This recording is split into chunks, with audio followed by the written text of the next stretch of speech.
It's time for Security Now. Steve Gibson is here with lots of security news. DuckDuckGo is on the rise. Details about the Microsoft patch that deleted data. Yikes. And which antivirus is the best? Steve has some information. It's all coming up next on Security Now. Netcasts you love. From people you trust. This is Twit. This is Security Now with Steve Gibson, episode 685, recorded Tuesday, October 16th, 2018. Good Samaritans? Security Now is brought to you by ExpressVPN. Protect your online activity today for 3 months free with a 1-year package. Go to expressvpn.com/securitynow. And by ZipRecruiter. Most job boards overwhelm you with a ton of wrong resumes. Not smart. ZipRecruiter finds the right people for you and actively invites them to apply. Smart. Try it free at ZipRecruiter.com/securitynow. And by Wasabi Hot Cloud Storage. Wasabi offers next-generation cloud storage with the highest possible durability and security. See for yourself with free unlimited storage for a month. Go to wasabi.com, click free trial, and use the offer code SecurityNow. It's time for Security Now, the show where we cover your privacy and security online. We also talk about all the latest security news, some tech news, maybe even explain how some of this stuff works. Thanks to this guy right here, the explainer-in-chief, Steve Gibson. Hello, Steve. Mr. Laporto. It's good to be back with you again this week for our 685th episode. Wow. Yeah. So the thing that caught my interest, and I want to do this more as a discussion, just sort of the pros and cons, because I think it will be interesting. My promotion of the idea of auto-updating routers has generated some controversy. But this particular news will probably generate additional controversy. So controversy is good. That's why it's the title of the show, Good Samaritans, with a question mark. It turns out somewhere, we don't know where. I think he's Russian speaking. Oh, there you go. There's a Russian speaking Good Samaritan, question mark, who claims to have, and there's been some confirmation, so far patched more than 100,000 of the vulnerable MikroTik routers without their owner's knowledge or permission. Just saying, well, I'm going to fix this for you. Taking advantage, I presume, of the exploit in the first place, right? To get in there to fix it. Yes, exactly. And then essentially what he's doing, he's not updating firmware. He's installing firewall rules to prevent additional exploitation. And there's a lot of sides to this because, well, and we'll discuss it without stepping on our own lead. We're also going to talk about, just briefly, note, as you did at the end of Mac Break Weekly, the sad death. I don't know if death is ever good. I think it's, anyway. In this case, it's sad. Microsoft's co-founder, Paul Allen, passed away yesterday at the age of 65. Also, we're going to revisit some of the things that we've been talking about recently, just for some follow-ups. The Bloomberg China supply chain hacking report, which is continuing to be controversial. There's some additional news on Microsoft's October patching fiasco. It's hard to characterize it as anything but. Facebook revised downwards the number of people who were breached and had their private stuff stolen from them. And oh my God, Lawrence Abrams over at Bleeping Computer said something that was so funny. I every time I think about their revision, it makes me chuckle. So we'll share that.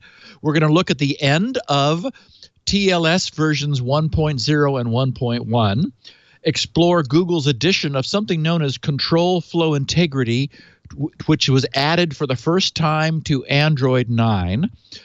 Take a look at a GAO report about the very sad state of the U.S. Department of Defense weapons cybersecurity that actually had some bit of humor in it. Well, yeah, it did.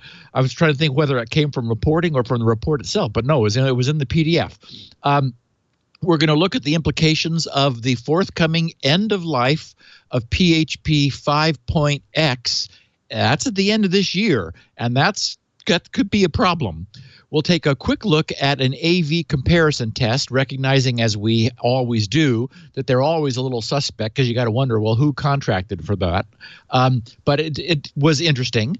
We're going to do, if we have time, entertain a few bits of feedback from our listeners, including one from John McAfee, who I don't think is a listener because he would be smarter if he was a listener. And then we're going to consider, as I mentioned, the implications of gray hat vigilante hacking of other people's routers, ostensibly or by intention, to fix them. So, and then, of course, we have our typical fun picture of the week. So I think another great podcast to entertain and engage our smart listeners who've been following the podcast for years. Jammed with great stuff.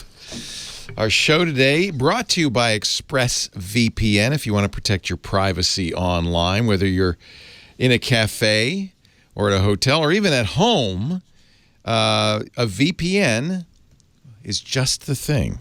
Whether it's as simple as paying online bills at a Starbucks or even your ISP, keeping an eye on some of the things you do. A lot of people want to protect their privacy.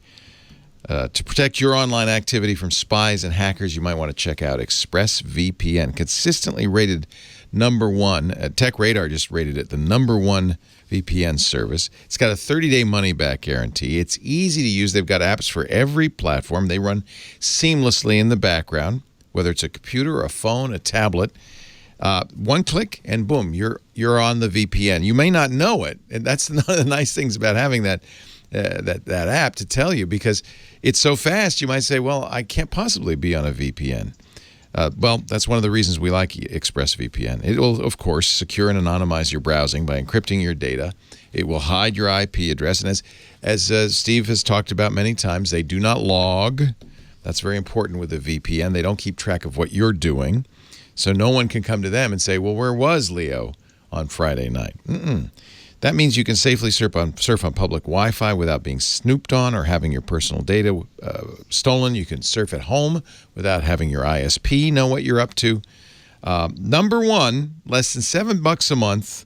Protect your online activity today. And by the way, we've got an offer for you. We always like to get our advertisers to give you a little something extra. In this case, ExpressVPN is going to give you 3 months free when you subscribe for a year. When you get that 1-year package. ExpressVPN.com/security now. That will also let them know you heard it on Steve's show, and we do appreciate that support. ExpressVPN.com/security now. 3 months free with a 1-year package with the #1 VPN service in the world. ExpressVPN.com/security now. Steve? So our picture of the week raises a few questions. First of all, foremost among those questions is this progress? Does this represent progress?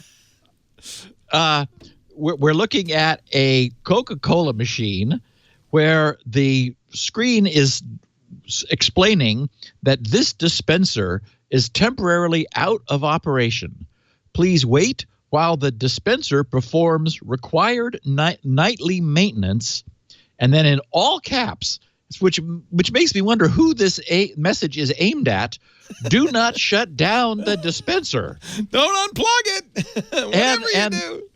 And then there's a sort of a clocky kind of progress thing. The guy who sent this to me, I responded via Twitter, and I said, hey, thanks. That'll be a great photo for tomorrow's podcast, because this was yesterday.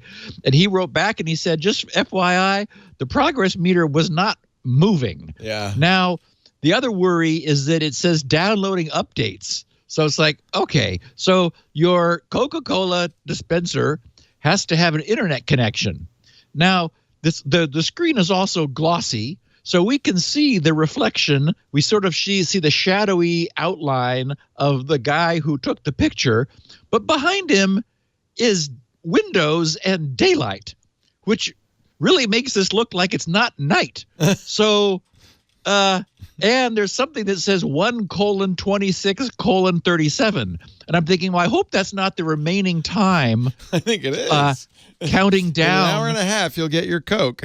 You can have your drink, and really, do not shut down the dispenser. So is this for the repairman?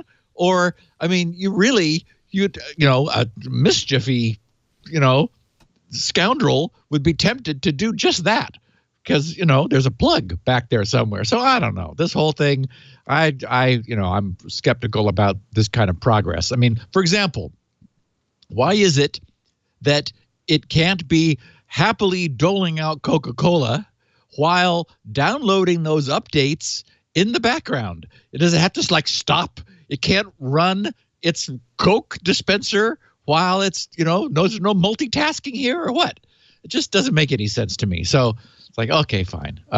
Were this my Coca-Cola machine, it would be downloading in the background and, then it would say, hold on one second while I reboot. I think it's I'm guessing it's one of these newfangled Coke freestyle machines where they take all the different syrups. See, it's got a big display on the front there. I bet you that's what this is. And they take he did say that it was you could mix your cola to your taste. Yeah, it's a freestyle. So I guess you need an operating system to mix your cola to taste. I don't know. It's not your average fountain unit. Probably better than valves, Leo, because I think those could be Your valves are being updated. Yes. Yeah. I was thinking of getting one of those for the office, but maybe not now.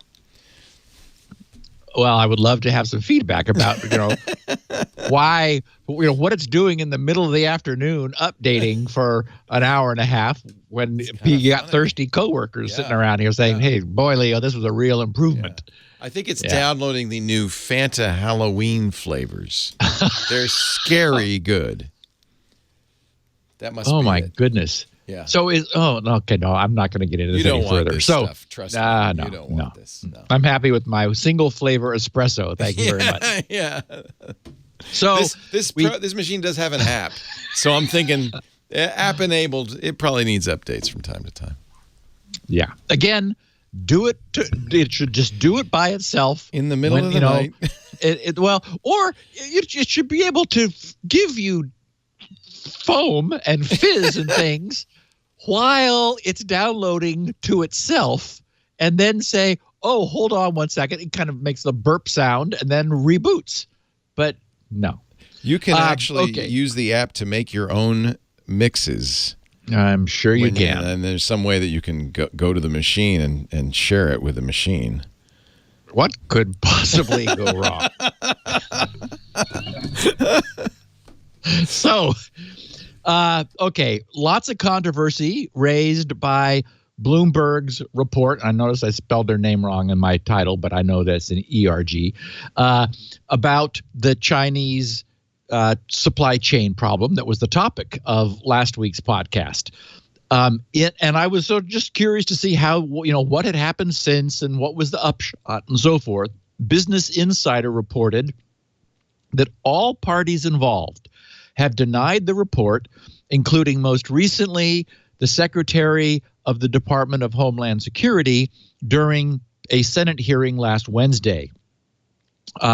She said, that's Kirsten Nielsen said, with respect to the article, we at DHS do not have any evidence that supports the article. We have no reason to doubt what the companies have said. And of course, that's everybody involved denying it. But shortly after she said that, after saying there's no evidence, she said, we can tell you, though, it's a very real and emerging threat that we're worried about. So we're going to be worried about it. But as far as we know, and I should also mention that Bloomberg as one would expect, I guess they could retract if they believe that their story had fallen through. They're sticking by it. Oh no, they're not going to retract it. They worked on this for 2 years. I talked to Mark Millian, who works at Bloomberg Business Week on Sunday. He was on Twit. Their editor-in-chief, who's highly respected, was at The Economist for a long time, was very much involved in vetting the story, this was a cover story for the Bloomberg Business Week magazine. They're not going with this unless they have absolutely every confidence it's true. Yes, and what I got a kick out of was that during that same hearing, Christopher Wray, who is our current FBI director, said something I thought was curious. He said he couldn't confirm nor deny the existence of any investigation into compromised Supermicro equipment. And I'm thinking, why couldn't he simply deny it? I could neither confirm nor deny. Like, what is that? So anyway, TechCrunch's Zach Whitaker, who, as we know, has been reporting on security for years, considers this confusion of press releases and statements to be the nature of this kind of reporting. When the stakes are this high, and they are, reporting on security vulnerabilities and classified information means that you're more often than not dealing with making your sources anonymous to protect them, which rightfully opens, and of necessity, opens your work up to denials and condemnations from the organizations you cover. And we have to remember also that here in the U.S., companies who are legally forced to divulge information to law enforcement are also bound to deny that any such disclosure ever took place. The famous FISA warrant mess. So whatever happened occurred several months ago. As you said, as we know, dating at least from back August, you indicated that they've been working on this for quite a while. This goes back to the Obama administration. This has been a long investigation. Yeah. So, while, yes, we don't have any absolute proof, with something that is this high stakes, we're not going to. There isn't going to be a smoking gun. Everybody, have to put their guns away. They've hidden them all. And they said, what gun? No, there's no gun here. So anyway, I just wanted to follow up that, that yes, it generated of necessity some reaction from the world. But anyway, I'm glad you had him on and you guys discussed it further. Yeah, and I trust Mark. He knows these guys. He shared a desk with Jordan. He says, no, there's no question that these are good sources and that this is a good story. And I also saw, sort of apropos of this, Kevin Mitnick just demonstrated a malicious USB cable, which was entering keystrokes into a fully patched Windows 10 machine to install malware. So the NSA had such a thing, according to Snowden. Yes. And when President Trump and his entourage went to meet with the leader of North Korea, remember they were handing out little USB fans, and everybody was quite worried about. Wait a minute. How hot am I? Do I really need to? How hot is this fan? I really need to cool. Yes, I really need to cool myself off that much. Okay, so also following up on Facebook's on our coverage of Facebook from last week, as we know, they originally acknowledged a sophisticated attack which leveraged a vulnerability in a video uploading tool and their view as feature, which allowed essentially a pivot attack where an attacker could obtain the authentication for any other targeted user. So they have posted an update on the 12th of October titled An Update on the Security Issue. I've got a link in the show notes for anyone who wants it in every detail. But what cracked me up was that Lawrence Abrams covered this for his Bleeping Computer site. And so quoting from Facebook's update, he first said, "We now know that fewer people were impacted." This is Facebook saying, "We now know that fewer people were impacted than we originally thought. Of the 50 million people whose access tokens we believed were affected, about 30 million actually had their tokens stolen." To which Lawrence wrote, "Isn't that great? Only 30 million. Only 30 million. Actually stolen. That's what's amazing. Yes. That's mind-boggling. Yes. So Facebook wrote, first, so that they did provide additional information. First, the attackers already controlled a set of accounts, which, you know, who doesn't have a Facebook page? I mean, even I have one just to go check on security features. First, the attackers already controlled a set of accounts, which were connected to Facebook friends. They used an automated technique to move from account to account so they could steal the access tokens of those friends. That's what I call pivoting from account to account, and for friends of those friends, and so on. So like a big network tree that branches out, totaling about 400,000 people. In the process, however, this is Facebook writing, in the process, however, this technique automatically loaded those accounts' Facebook profiles, mirroring what those 400,000 people would have seen when looking at their own profiles. That includes posts on their timelines, their lists of friends, groups they are members of, and the names of recent messenger conversations. Message content was not available to the attackers, with one exception. If a person in this group was a page admin whose page had received a message from someone on Facebook, the content of that message was available to the attackers. Second paragraph. The attackers used a portion of these 400,000 people's lists of friends to steal access tokens for about 30 million people. That is like another stage of pivot out from all of the 400,000. So this thing just sort of escalates as it branches out. For 15 million of those 30 million, attackers accessed two sets of information: name and contact details, so phone number, email, or both, depending on what people had on their profiles. For 14 million, for the other 14 million, the attackers accessed the same two sets of information as well as other details people had on their profiles. This included username, gender, locale, language, relationship status, religion, hometown, self-reported current city, birth date, device types used to access Facebook, education, work, the last 10 places they checked into or were tagged in, website, people or pages they follow, and the 15 most recent searches. So, a lot of information on 14 million. And then they finally said that for that remaining 1 million people, the attackers did not access any information. So I will reiterate something that all of this information has made clear, and I mentioned last week, which is, but I haven't seen it noted anywhere else, and that is that this was also a fully targetable attack.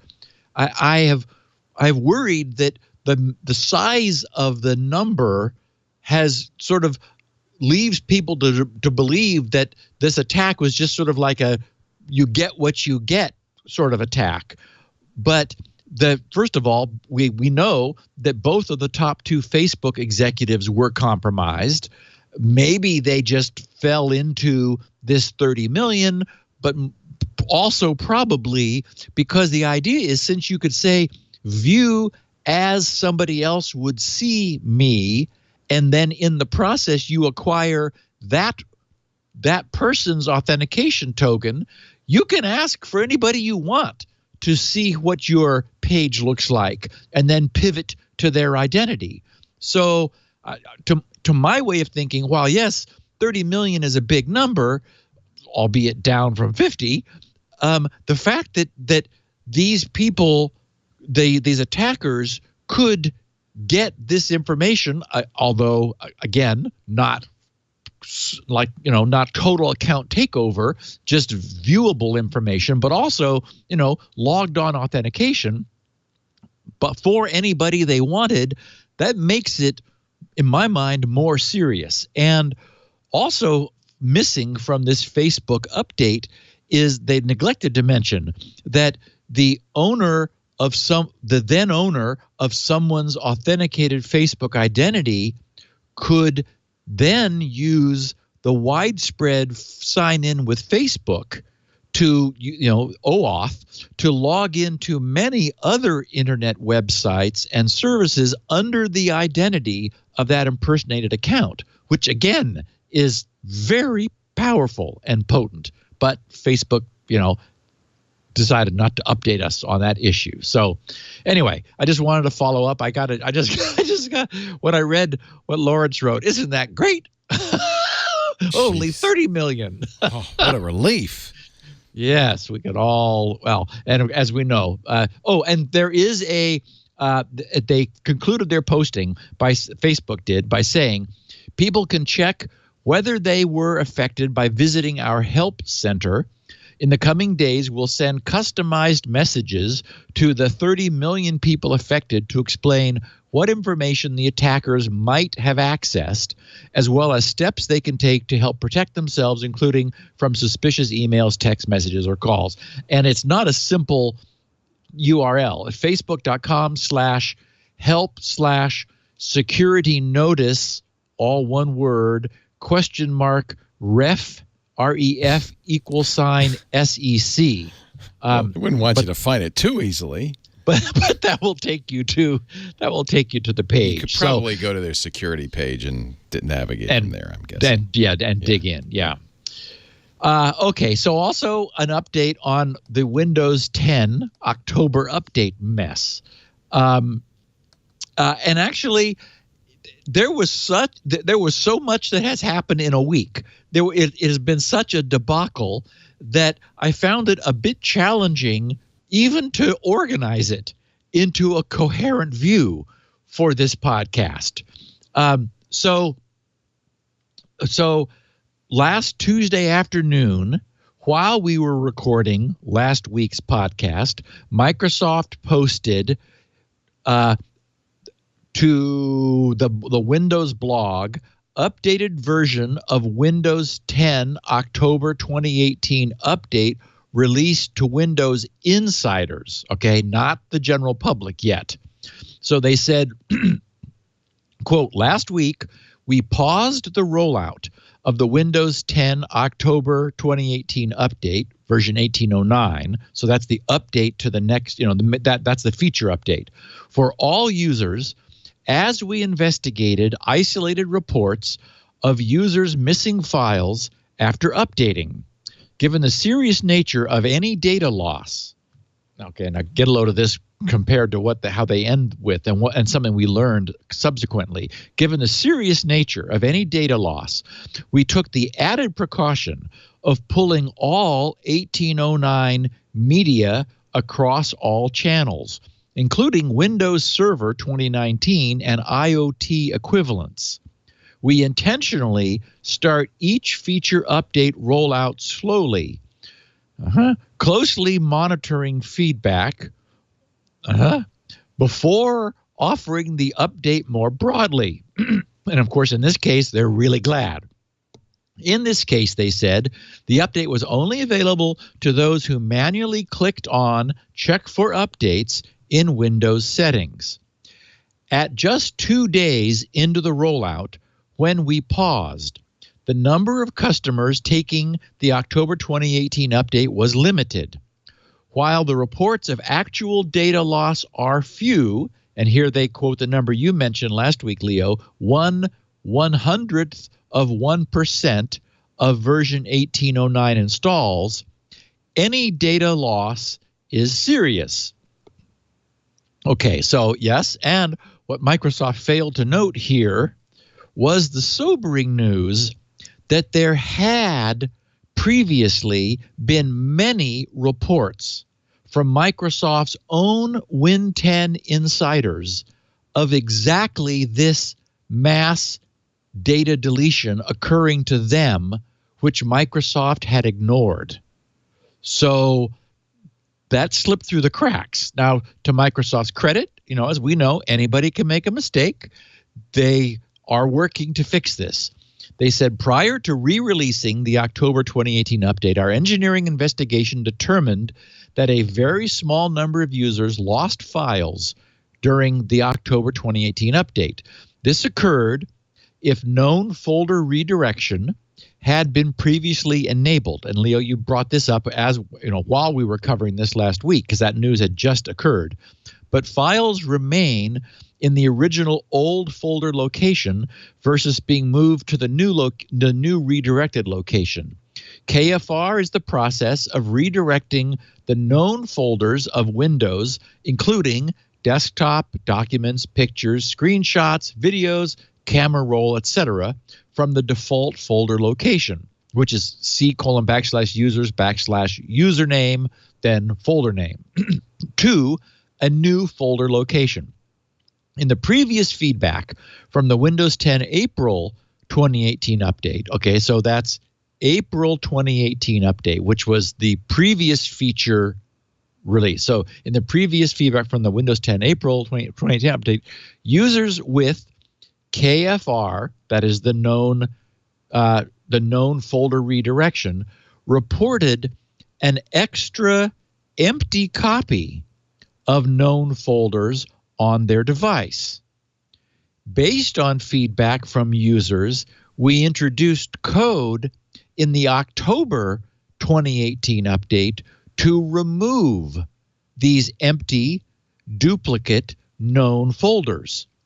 That change, combined with another change to the update construction sequence, resulted in the deletion of the original old folder locations and their content, leaving only the new active folder intact. So now we know in more detail exactly what happened. It was that in some cases the contents of the original known folders was not moved to the new relocated known folders, leaving that behind. So at that point, for the last 6 months, since the April update, users essentially had sort of abandoned, orphaned documents in their original folder locations, and then the post relocation new locations. And then unfortunately, what as a consequence of Microsoft isn't telling us exactly in what detail, but they didn't apparently they didn't move the stranded orphan documents. Then they just killed the folders, which caused a loss of data for the users who still had and were using the non-relocated, the non-relocated known folder contents, which then disappeared. And they go on to explain how they found and fixed 3 scenarios where this was seen to occur. I've got it in the show notes for anyone who's interested. I won't drag us through it right now.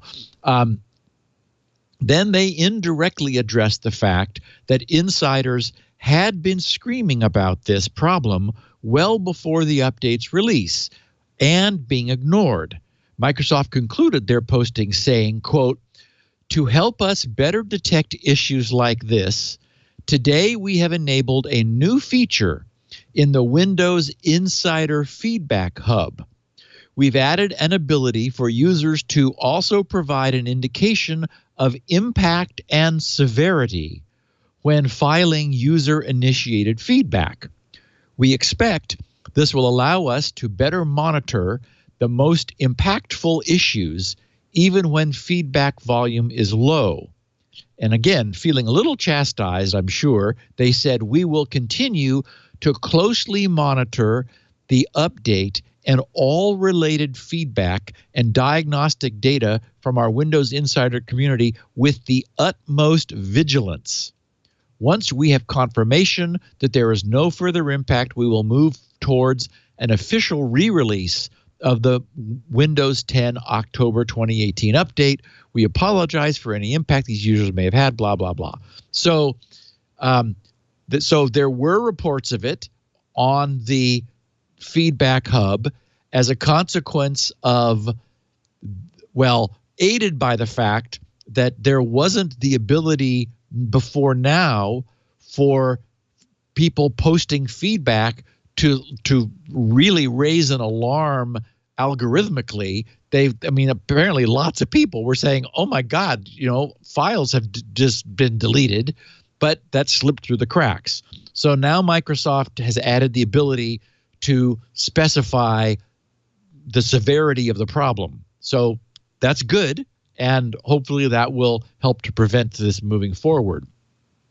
Also, since this October round of patches, excuse me, in both the 1803, which is the current pre-feature update, and the 1809, which is the October update, both of those updates, a bad HP keyboard driver had somehow made its way into both 1803 and 1809 updates, which was causing a blue screen of death on boot for HP machines.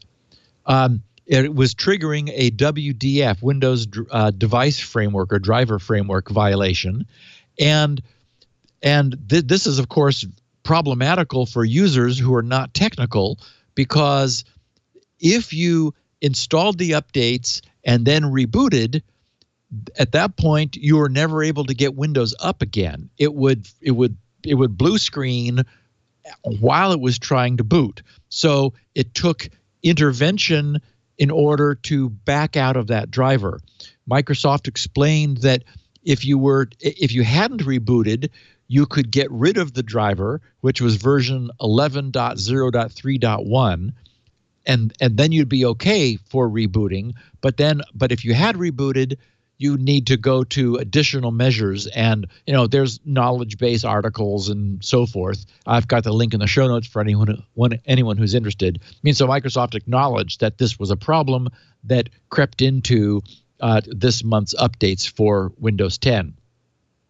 Also, there is a what needs your attention screen, which could come up, and which might have been a blessing actually, complaining that an Intel audio display notification problem existed, which was some sort of compatibility issue with a range of Intel display audio device drivers that Microsoft said might result in excessive processor demand and reduced battery life.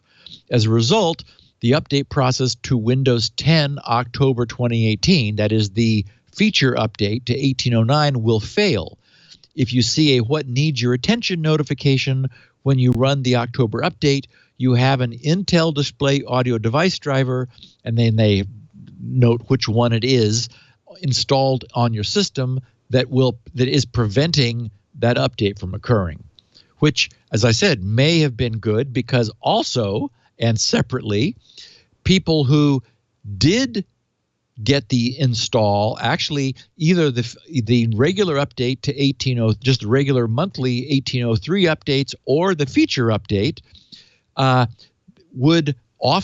some people were reporting, independent of what their hardware was, that their sound died. They were getting an Intel SSD audio controller problem, which was killing audio for those users.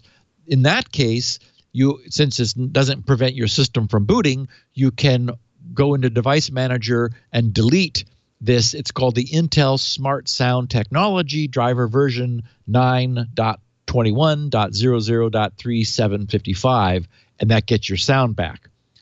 Also, there was a display brightness resetting problem, which was affecting some users, such that every time they booted Windows 10 after the October updates, their brightness was set to minimum. No word on the resolution for that yet.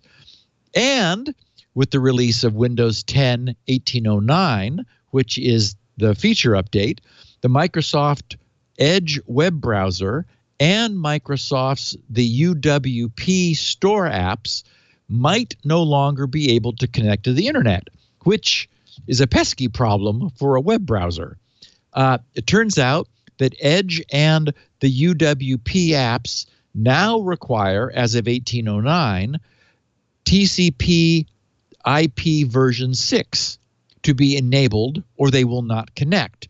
And so I'm sure they're enabled by default. So presumably, if someone had previously manually disabled IPv6 for some reason, those apps would mysteriously no longer function. So the solution is re-enable IPv6.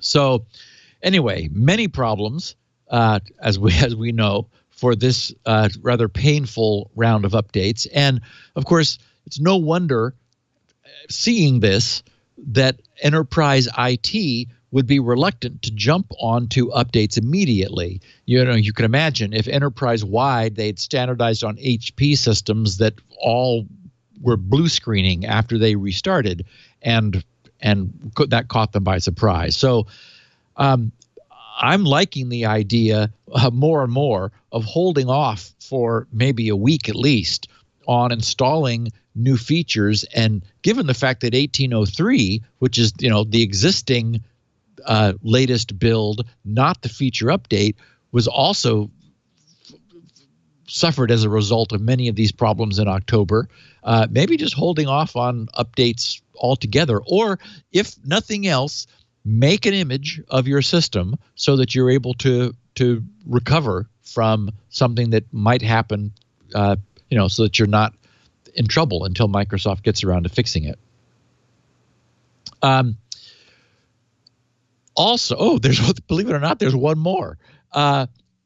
Remember that on May 8th of this year, Trend Micro, through their zero-day initiative, we discussed it at the time, notified Microsoft of a potentially serious remote code bug in their age-old and present everywhere JET database engine. It wasn't clear whether Microsoft didn't think this was that big a problem, because it's not remotely exploitable. On the other hand, it is pervasive on Windows. Every version of Windows for decades has had the JET database engine in it. It was one of Microsoft's earliest database implementations, and it's still around for pervasive backward compatibility. And remember that, as we discussed at the time, if you downloaded a piece of email that had a JET database engine file, essentially this is an interpreter interpreter buffer overflow style exploit, so that if a user were to open that file, that could execute code of the attacker's choice on their system. And recall that prior to the September patch Tuesday, Microsoft got back to Trend Micro a few days before and said, we were unable to duplicate that, even though they had originally confirmed 4 months, 120 days earlier, that they acknowledged the receipt and said that they had verified that they had successfully reproduced the issue.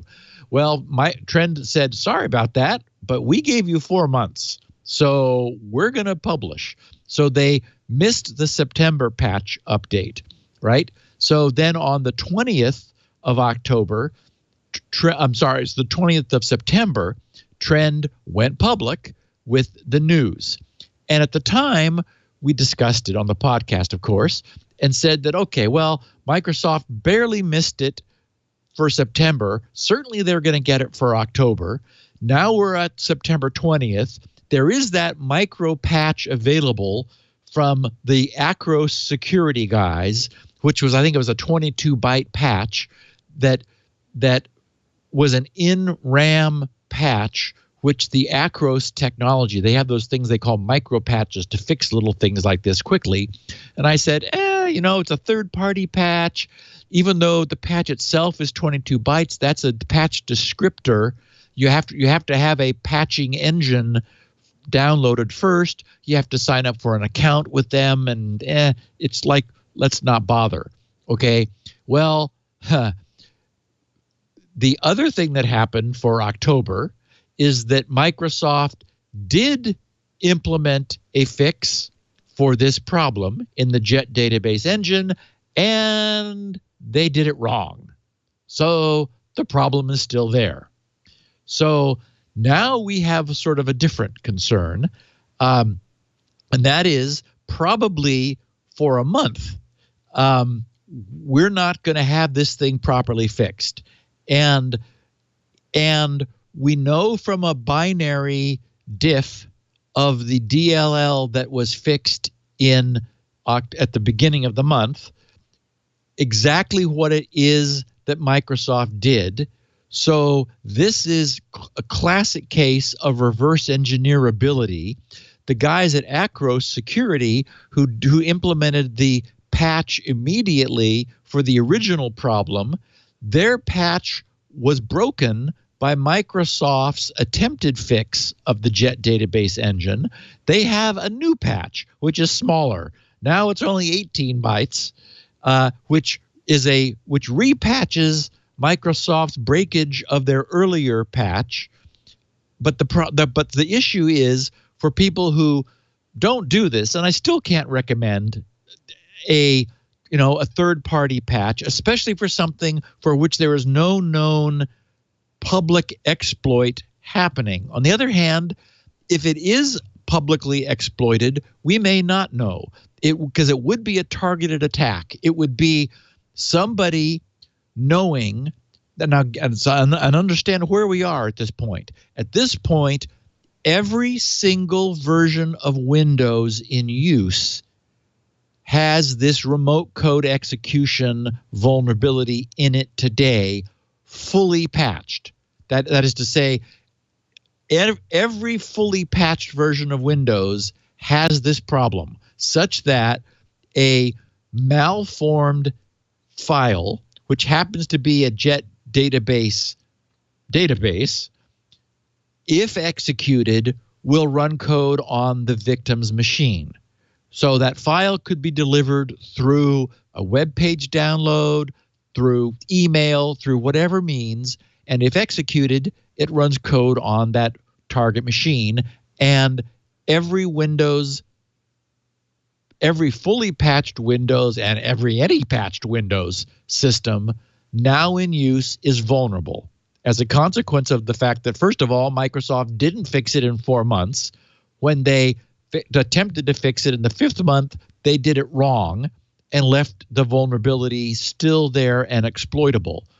And we now have a month window, whereas before, Trend didn't go public until the 20th of September, so it was only going to be a few weeks. Well, now we have 4 weeks. And if any bad guys started working on an exploit back when Trend went public, then they're rubbing their hands together because they just got a 4-week extension on the availability of this thing being exploitable. So we'll keep our eyes out for any sign of exploit. Microsoft says there's no known at the time. Microsoft, by the way, fully acknowledges the problem now, thinking that they had already fixed it.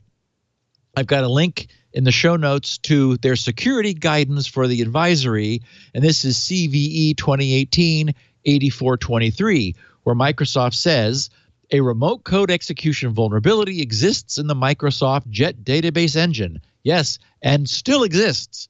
An attacker, they write, who successfully exploited this vulnerability could take control of an affected system. An attacker could then install programs, view, change, or delete data, or create new accounts with full user rights. Users whose accounts are configured to have fewer user rights on the system could be less impacted than users who operate with administrative user rights.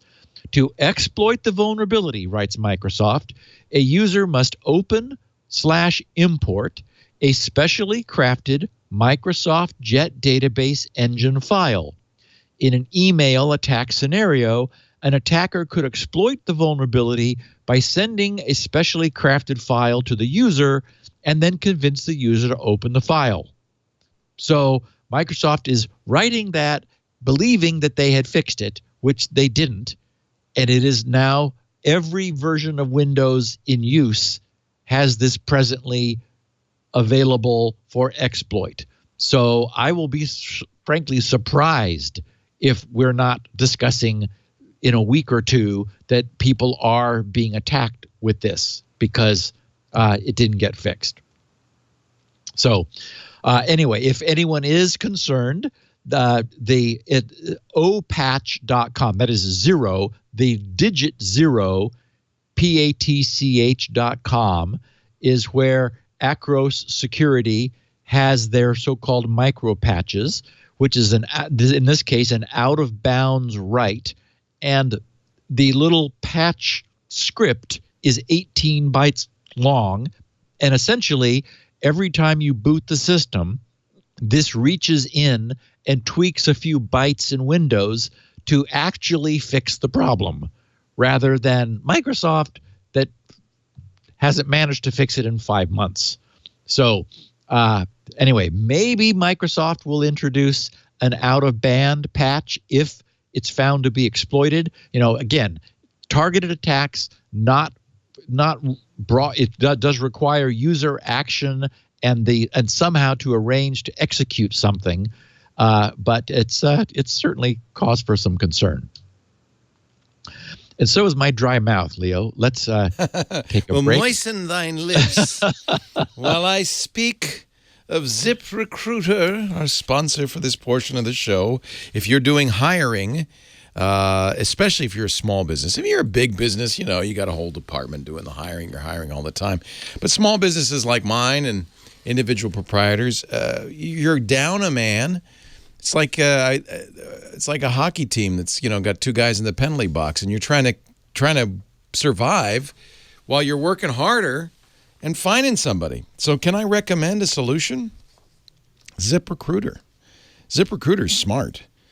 With one post to ZipRecruiter, you're posting on 100+ job sites, so your reach is phenomenal. But then there's more to it. See, unlike other job sites, there are job sites that make you wait for the right candidates to apply to your job, right? In fact, isn't that how they all work? Well, no, that's not smart. You know what's smart? Going to ZipRecruiter.com/security now to hire the right person, because ZipRecruiter doesn't depend on candidates finding you. It finds them for you.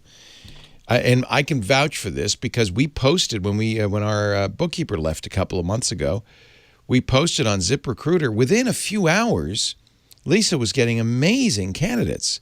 Because what ZipRecruiter does, though, is it matches your needs to its database of thousands of resumes. It identifies people with the right skills and education and experience to fit your job. And then it says to them, hey, here's a job over here you ought to apply to. And it really works. I mean, it really works. You get qualified candidates fast. That is why I think ZipRecruiter, among other things, is rated #1 by employers in the U.S., according to hiring sites on Trustpilot, with over 1,000 reviews. Now, I like it because it does more than that. All the people who are applying, they don't call you, they don't email you. Their applications are stored in the ZipRecruiter database. And ZipRecruiter does some really nice things. They have screening questions so you can eliminate some candidates, if they're in a different part of the country or whatever. You can also, and I really like this, get all the resumes in one kind of simple format that you can read. It's not like all over the place. It's one standardized format, so you can scan them very quickly. They've got a system where you can just scan the resumes, scan the applicants, rate them or reject them, and then rank them. And then you just, the top candidate, you just hire them, or at least interview them. I mean, it really makes a big difference. It speeds things up incredibly. And people are actually going to apply to your job based on ZipRecruiter's kind of artificial intelligence, selecting them and saying, hey, you should apply. I think that's incredible. That's smart. It really worked for us. It was kind of mind-boggling. I was very impressed how quickly it worked and how well it worked. Right now, you can try ZipRecruiter absolutely free, but you got to go to ZipRecruiter.com/security now. This is a great way to test them out. ZipRecruiter.com/security now. ZipRecruiter.com/security now. ZipRecruiter is the smartest way to hire. Back we go to the now moistened Lips of Steve Gibson. Yes, indeed. Fully moistened. Okay. So, Abdul Ramaham Al-Kabandi. I practiced that name. Nicely done. He is a Kuwaiti security researcher who discovered and published, after he was sure it was patched, a worrisome Microsoft Edge browser remote code execution bug. So, and of course, this argues against the idea of waiting too long to apply security patches, because this is worrisome because it is so trivial to exploit. So Microsoft did patch it this month, and it is a potentially potent and trivial to exploit website deliverable remote code execution bug. So all that's necessary is some HTML and a bit of JavaScript, and to somehow induce the user of Edge on Windows 10 to press the Enter key.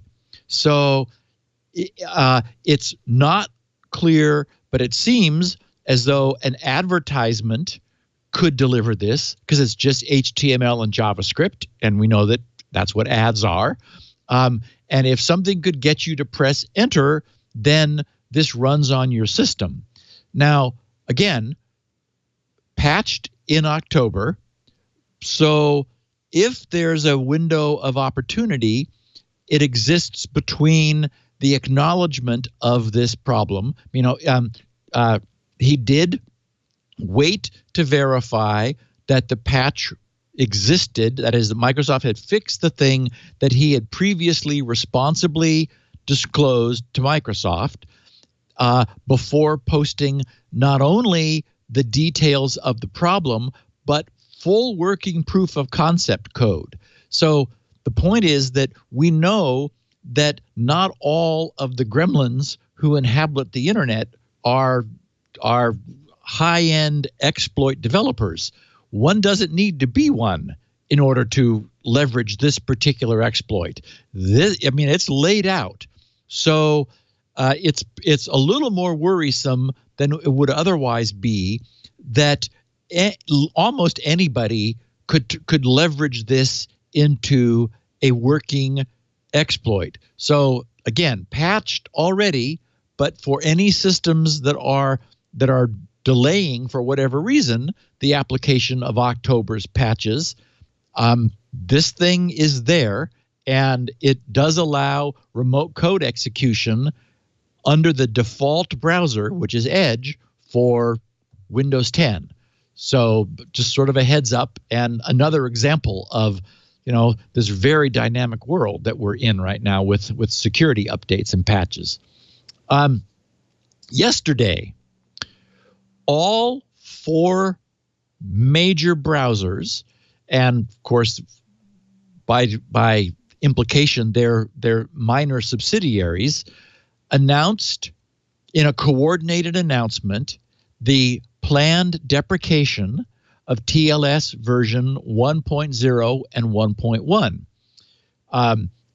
The WebKit blog was titled Deprecation of Legacy TLS 1.0 and 1.1. Google called theirs Modernizing Transport Security.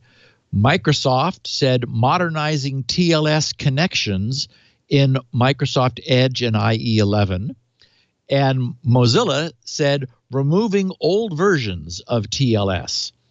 In the show notes, I have a graph from the Mozilla announcement, which I will explain in words, but it's interesting to see it graphically, showing for the period of August through September of this year, so the most recent couple months, under the beta of Firefox 62, the relative ratio of connections by TLS version. So, okay, and we'll get to that in a second. Backing up a little bit, TLS 1.0, which was, as we covered at the time, mostly just a renaming of SSL version 3.0, which is to say there really was no difference. They were the same protocol. It just became time to say, okay, we're not going to do secure sockets layer anymore. We're now going to call this transport layer security. It will enjoy its 20th birthday this coming January of 2019. So at the beginning of next year, TLS version 1.0 turns 20. And as such, and by any measure, it has been a spectacularly successful internet protocol, which even today, nearly 20 years after its introduction, is without any flaws that are known to be serious enough to have forced its early retirement. But nevertheless, its age is beginning to show through its lack of support for 20 years of subsequent progress, mostly in its lack of support for modern security protocols. That is the handshaking and encryption and authentication protocols, which are negotiated by the client and server. There's been a lot of progress, not surprisingly, in 20 years that TLS version 1.0 doesn't know about.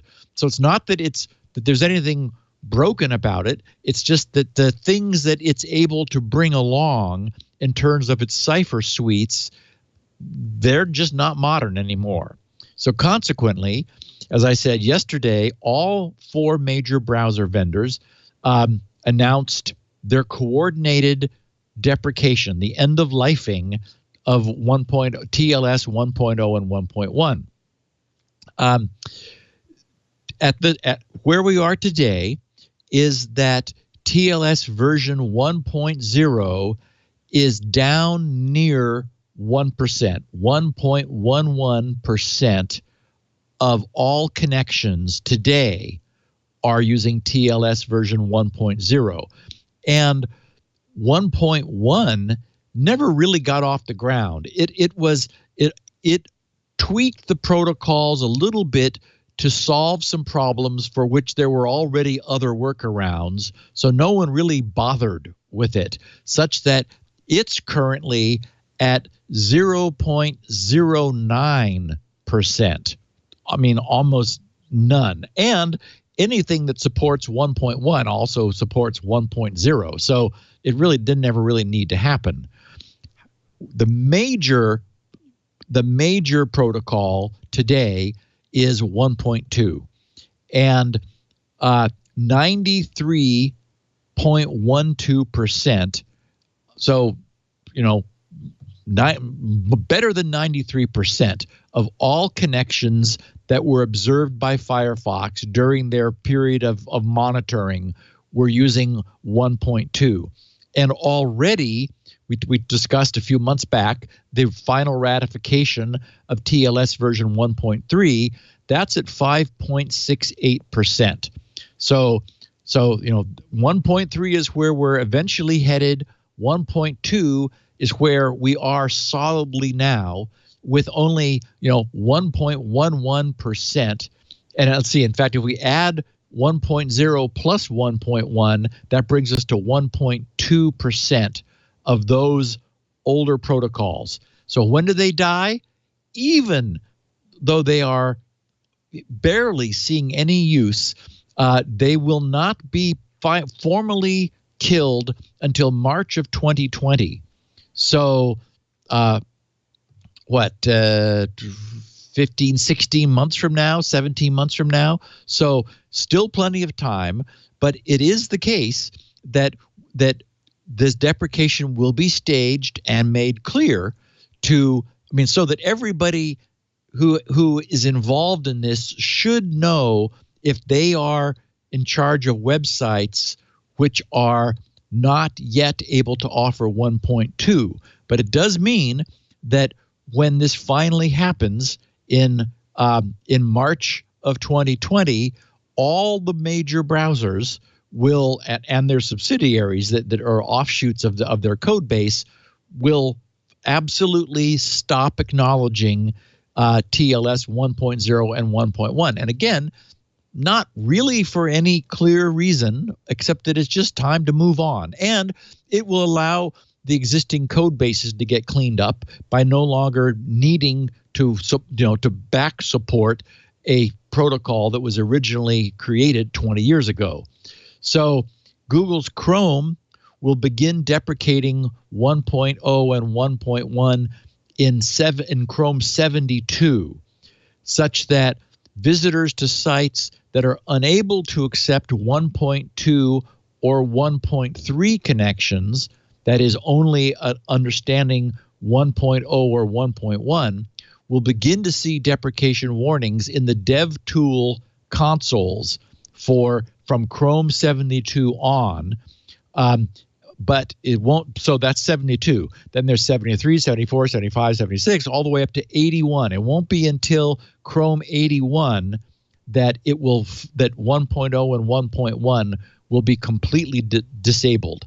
So for what it's worth, you don't want to be anyone in charge of a website that it cannot do TLS version 1.2, or the internet's going to seem very lonely after March of 2020. You won't be having many visitors to your site, certainly not using any contemporary web browser. In happy news, Google has added a technology known as control flow integrity to beef up the security of their Android kernel, starting with the kernel which is present in Android 9, which is the most recently released Pi version. CFI, as it's known, Control Flow Integrity, is an outgrowth of the LLVM project, which has been, by all measures, very, very successful. That's where Clang, the Objective-C, C and C++ have implementations. It's a state-of-the-art compiler development project, which began as a project in the University of Illinois. LLVM, it probably originally stood for low-level virtual machine. I mean, that's what you would think the acronym would stand for. The project makes it very clear that it is not an acronym, that their stuff has nothing to do with low-level virtual machines. Although they did develop and have an intermediate representation. That is, one of the things that compilers do is they'll often compile from a high-level language, especially if they have multiple front ends. For example, if it can do C and Objective-C and C++ and Clang, also known as CLang, then and potentially other languages, those front ends, the high-level end, will all compile to a common intermediate representation, which is then and that's sort of like a midpoint stage or staging representation.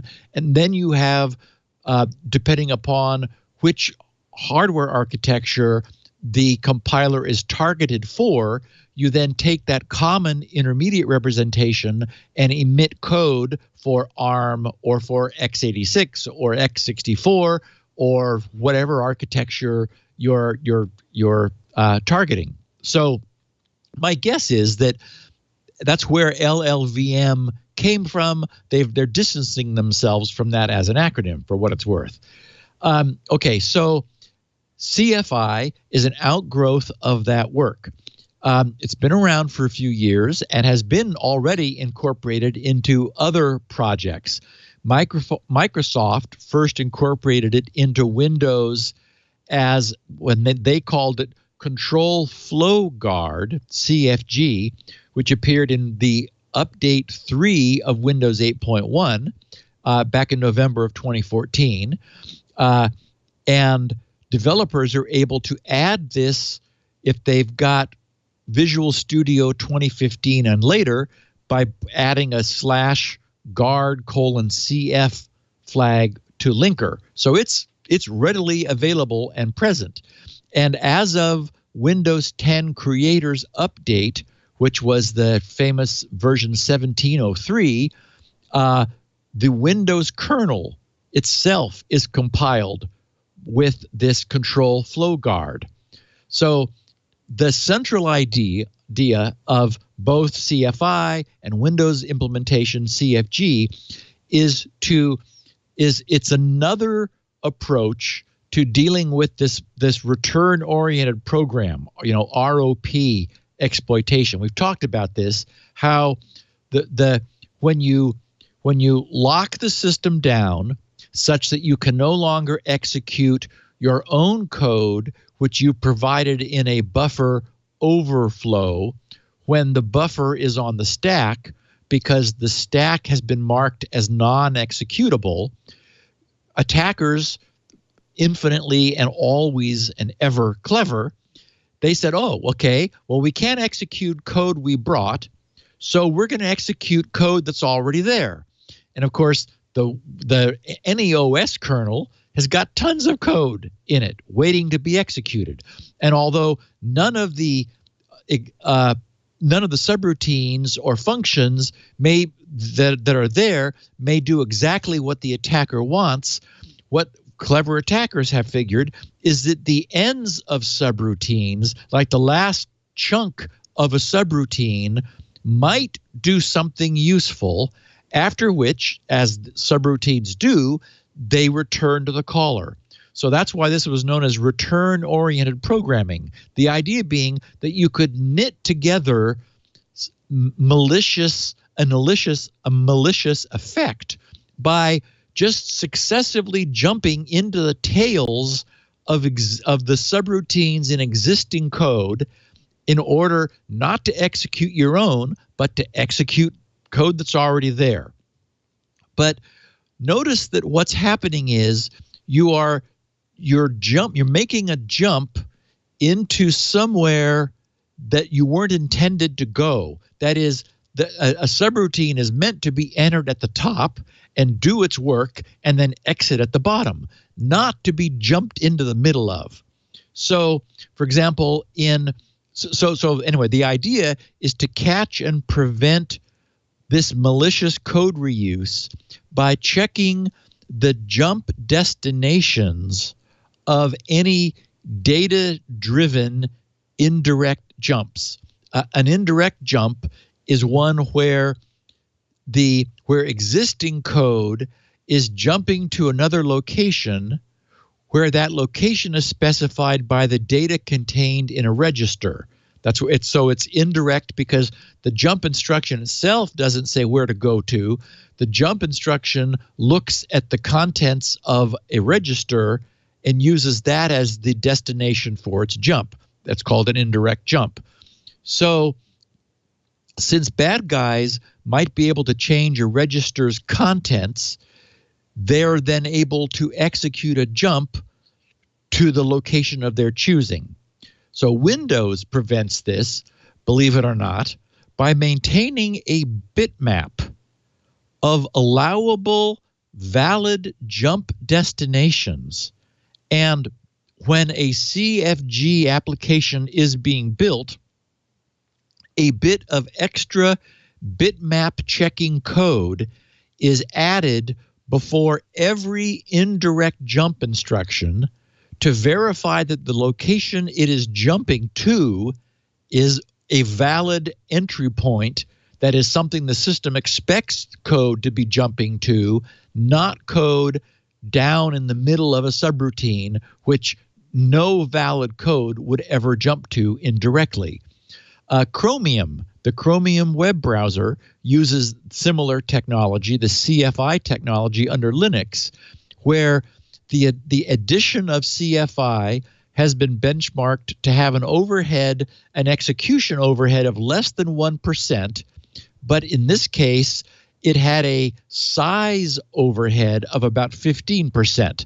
The benchmarker said, well, this hadn't been optimized for size, so don't hold that against us. But in today's plenty of memory computation world, the protection provided to a large attack surface such as a web browser probably merits the inflation of size by 15% if it really provides substantial protection against exploitation of the browser technology, the browser's own code, because the browser, as we know, is the preeminent attack surface today. So our news is that Google's Pixel 3 is the first Android device to ship with CFI, protecting its OS kernel. To the degree that OEMs don't turn that off and sort of leave it alone and just customize around the OS, other non-Google devices will probably inherit this moving forward, and I expect it to become increasingly prevalent. I did some poking around to see whether I could find any evidence of whether iOS was using CFI. They're, of course, heavy into Objective-C, and they are using LLVM's the LLVM project's work for iOS stuff. So I would be surprised if it wasn't in use. I found a research paper from several years back where they had looked at using a jailbroken iOS and shoehorning this CFI technology into iOS, but I didn't find any obvious indication that it is in use today. I'd be surprised if it wasn't. Again, Windows has started incorporating it 4 years ago. So it does look like it's yet another way of strengthening our software with I want to say minimum overhead, certainly minimum execution time overhead based on the Chromium browser benchmark, and certainly useful if it is effective in preventing this class of attacks, as it might well be.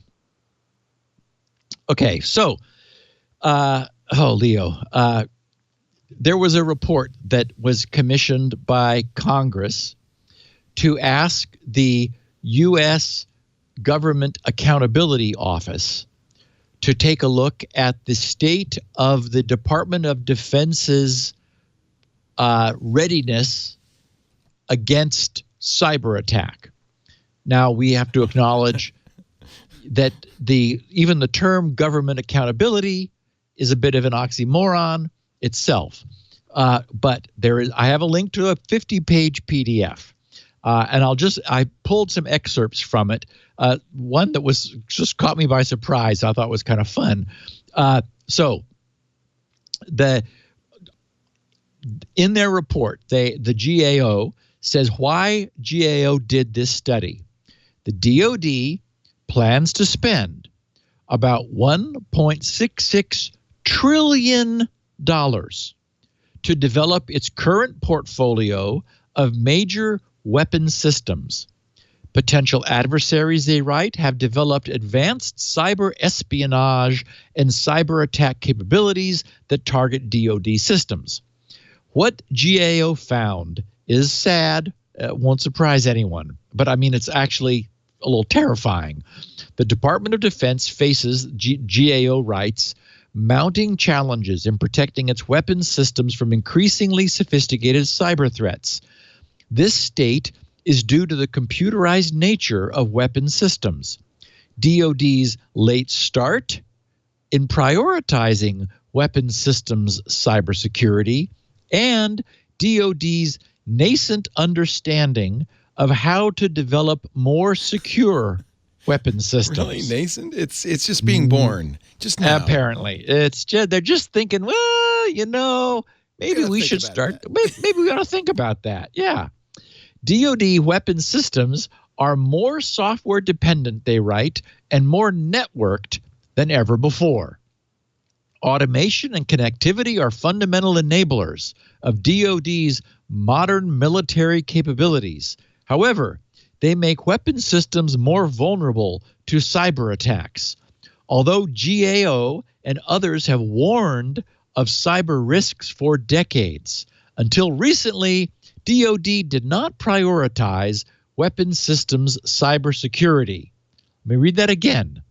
Until recently, DoD did not prioritize weapons systems cybersecurity. Finally, they said DoD is still determining how to best address weapons systems cybersecurity. So it's not only is it nascent, Leo. We have a committee, and the committee is going to figure out how we should consider going about addressing weapons system cybersecurity. But wait, there's some examples here in a minute. In operational testing, GAO writes, DoD routinely found mission-critical cyber vulnerabilities in systems that were under development, yet program officials GAO met with believed their systems were secure and discounted some test results as unrealistic. Using relatively simple tools and techniques, testers were able to take control of systems and largely operate undetected, due in part to basic issues such as poor password management and unencrypted communications. Okay, so this is like 20 years ago, right, in the commercial sector. And this is today. In addition, vulnerabilities that DoD is aware of likely represent a fraction of total vulnerabilities due to testing limitations. For example, not all programs have been tested, and tests do not reflect the full range of threats. And I wrote in my show notes here, so begins a 50-page report detailing nearly total disregard for cybersecurity within the U.S. Department of Defense. And then something that caught me short was, and I grabbed this about halfway down, under test teams easily took control, where they did detail a little more specifically. They wrote, test teams were able to defeat weapons systems cybersecurity controls meant to keep adversaries from gaining unauthorized access to the systems.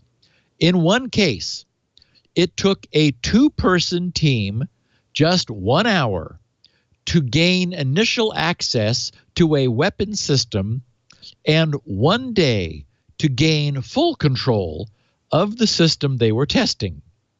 Some programs fared better than others. For example, one assessment found that the weapons system satisfactorily prevented unauthorized access by remote users, but not insiders or nearsiders.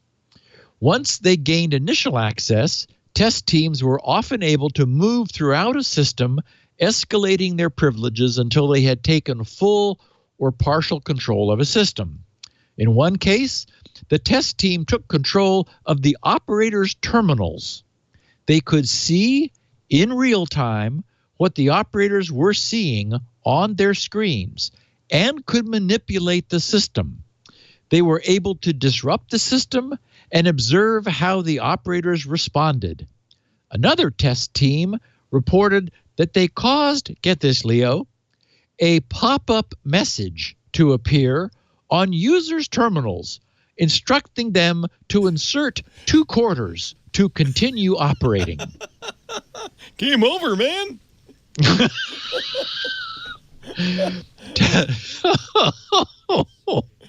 Test reports indicated that test teams use simple tools and techniques to disrupt or access and take control of weapon systems. This is For example, terrifying. in some cases, simply scanning a system caused parts of the system to shut down. One test had to be stopped due to safety concerns after the test team scanned the system. Yes, in other words, as horribly insecure as our plastic blue box Soho routers are, they are arguably more robust than major U.S. Department of Defense weapons systems. Our tax dollars hard at work. Then finally, I'll just finish with another quote from this report. Program offices were aware of some of the weapons system vulnerabilities that test teams exploited because they had been identified in previous cybersecurity assessments.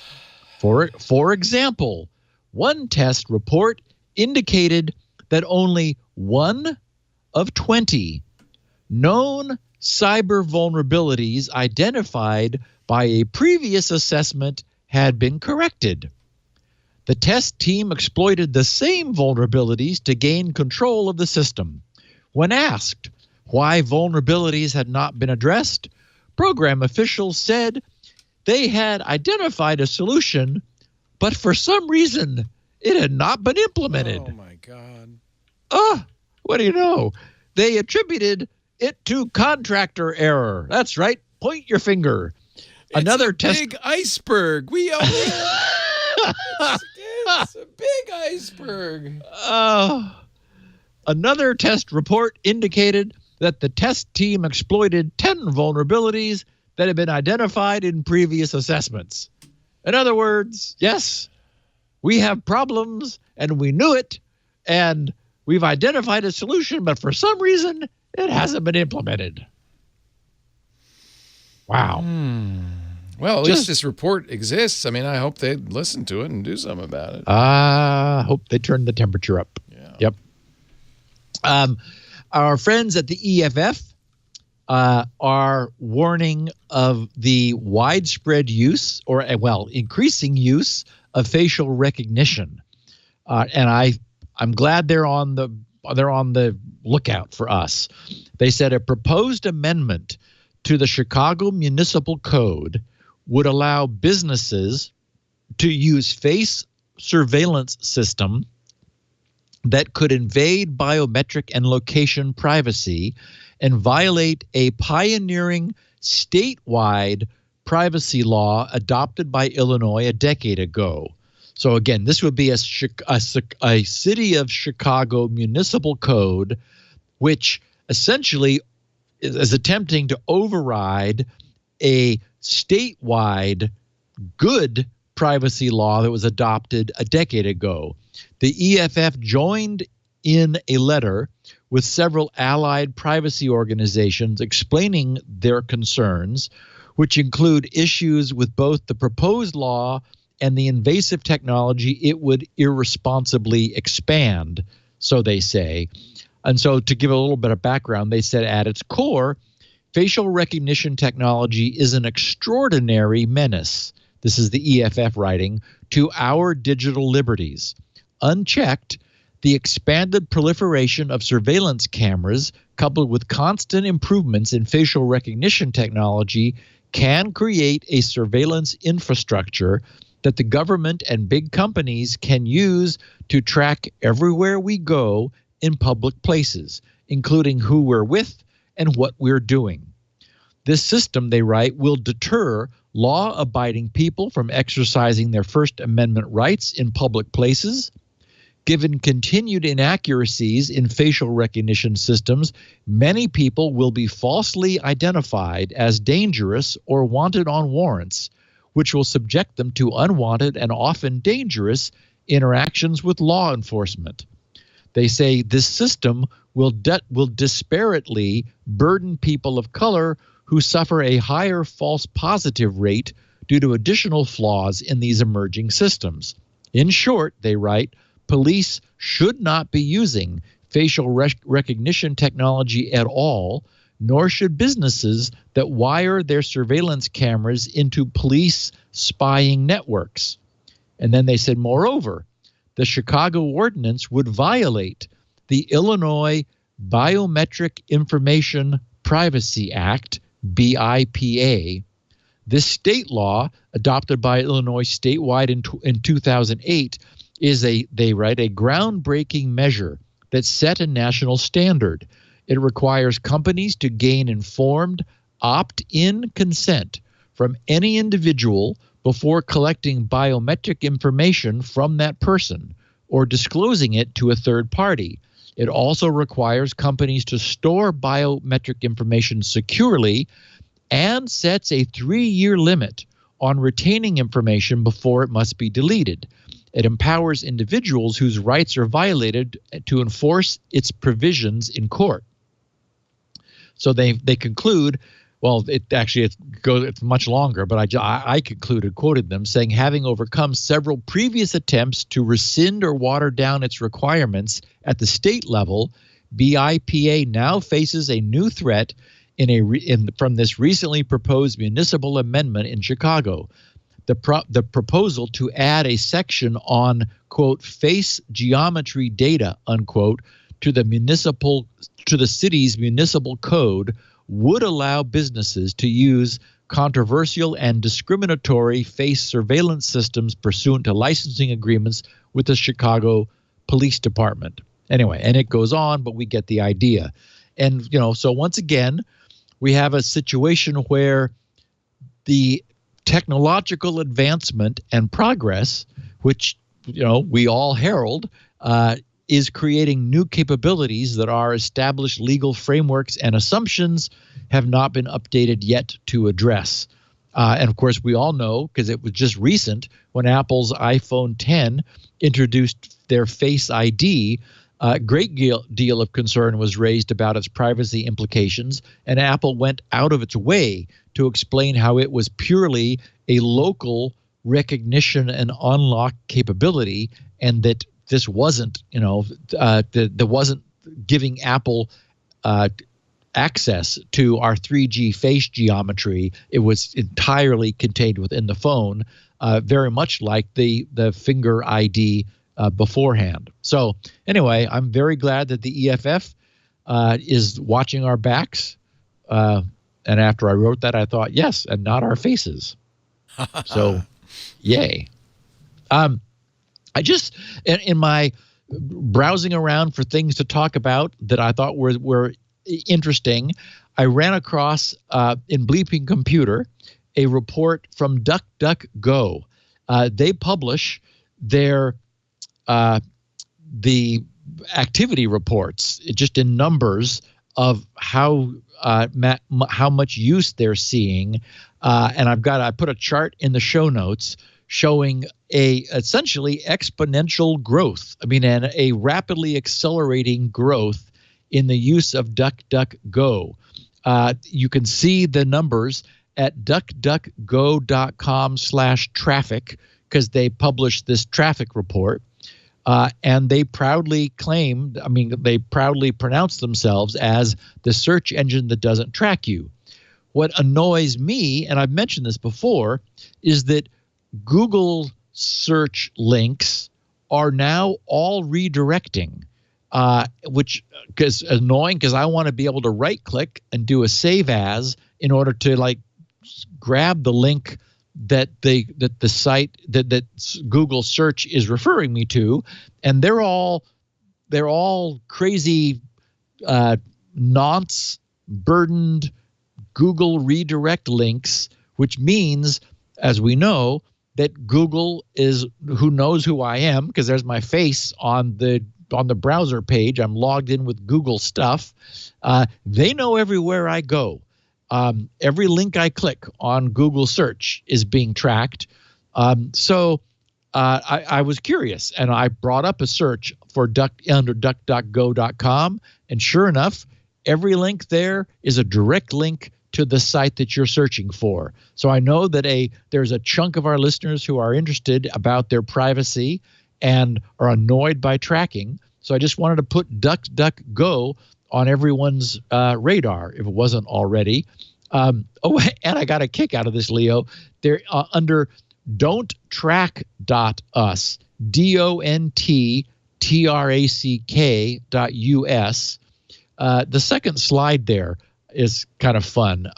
It's it shows Google's preventing ads which are tracking. Clearly DuckDuckGo is presenting themselves as an alternative to Google. Anyway, it's refreshing to see an alternative, which and in fact, I think it was in the Bleeping Computer report, there were a large number of people that were responding to it saying, yeah, it's all I use. It's the engine I've chosen, and so forth and so on. So looks like it is, in fact, very popular. And as we can see from the chart, growing very rapidly. 10 weeks from now, at the end of 2018, wow, 10 weeks from now, 2019, PHP's 5.x branch support ends. I'm very glad that I've chosen PHP 7. And I kind of had to work at it. When I set up GRC's Squirrel forums, I'm using a Zenforo, which is a PHP-based, web forum solution, and it works fine under 7, but all of the defaults were for 5, and that's still the case broadly. I mean, even though 7 has been around for quite a while now, for example, WordPress has their minimum requirement at 5.2. Joomla is at 5.3. And as I said, I had to kind of dig a little deeper and push and work in order to use 7.2 as my own platform moving forward. I'm glad I did, because I could change, but it's easier not to, which is exactly the point here. Right now, 78.9%, 78.9. So just shy of 4 out of every 5 internet sites are PHP powered. That is, to varying degrees, they run on PHP. On the stroke of midnight, when support for the 5.6 branch of PHP ends, at that point, 62% of all internet sites, which is that percentage of the total still running PHP 5.x, will stop receiving security updates for their server and their website's underlying technology, which at that point will, moving forward, expose hundreds of millions of websites, if not more, to potentially serious security risks. Now, backing away from that, PHP is pretty secure. It is relatively stable, and it's been a while since we've seen a major problem with it. But when you consider, essentially this increases the target-rich environment that attackers use. It is open source, so the code can be scrutinized.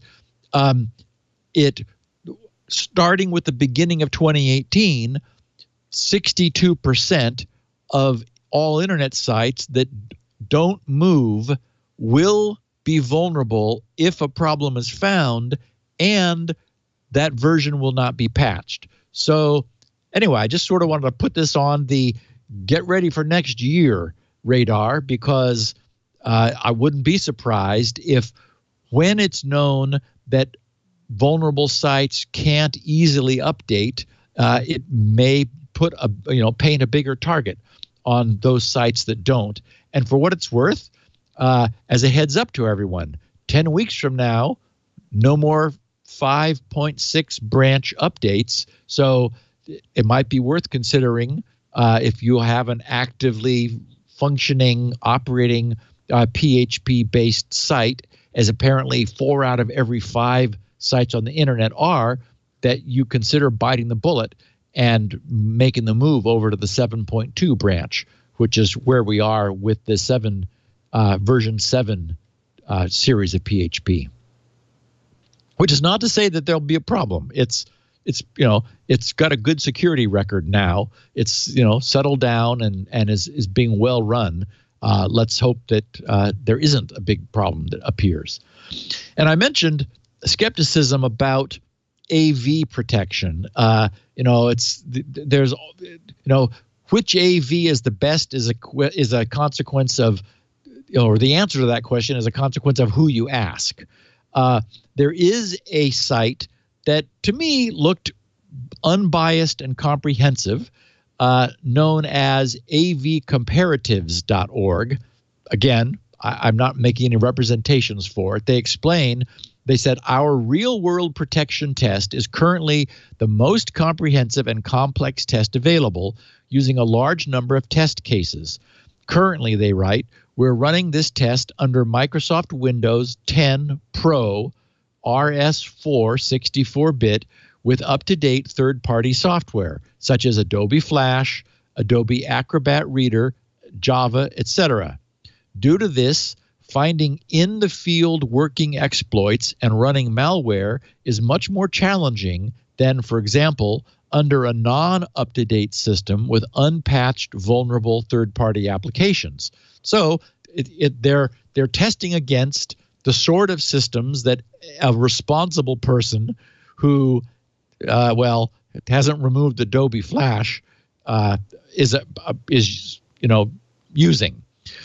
So in the chart that I have in the show notes, they said the results are based on the test set of 197 live test cases where malicious URLs were found in the field, consisting of working exploits, for example, drive-by downloads, and URLs pointing directly to malware. Thus, exactly the same infection vectors are used as a typical user would encounter and experience in everyday life. The test cases used cover a wide range of current malicious sites and provide insights into the protection given by the various products, using all their protection features while surfing the web. So a couple things. First of all, the chart shows essentially the percentage of among those 197 live test cases by AV, how many of them were found. Avast, AVG, Bitdefender, F-Secure, Microsoft, Trend Micro, and is it Viper? Yeah. Were the only ones with perfect scores. Of those, Microsoft had by far the greatest number of false positives, with Trend Micro in second place, F-Secure in third place, and the others lower. And you do see a correlation here. There is a tendency for those which were providing the best protection to have the highest false positive rate. So that suggests that they're more heuristic. They're cutting, they're like slicing this a little further in favor of detection rather than not. What I like is, if the takeaway is, as you and I, Leo, have been saying now for a while, given that add-on AV is having a problem under Chrome, such that it's being essentially kicked out eventually, and that it represents an attack surface which can itself lower an individual's security. And here, given that Microsoft is one of the 6 AVs with a perfect score, maybe just using the system built into Windows is sufficient protection. Downside being some possibility of false positives, but I'd rather that than have things missed. So anyway, I just thought this chart was interesting, and it does support the contention that running with what Windows now provides us is providing protection that is as robust to the degree we believe this test as the other contenders. Okay, so a little bit of closing the loop feedback. I saw a tweet from, and I didn't know how to pronounce his name. I thanked him for the tweet, and he wrote back saying he's actually Johan. He said, "Hi, listener of your show for about a year now, maybe longer. What are your thoughts on OCSP?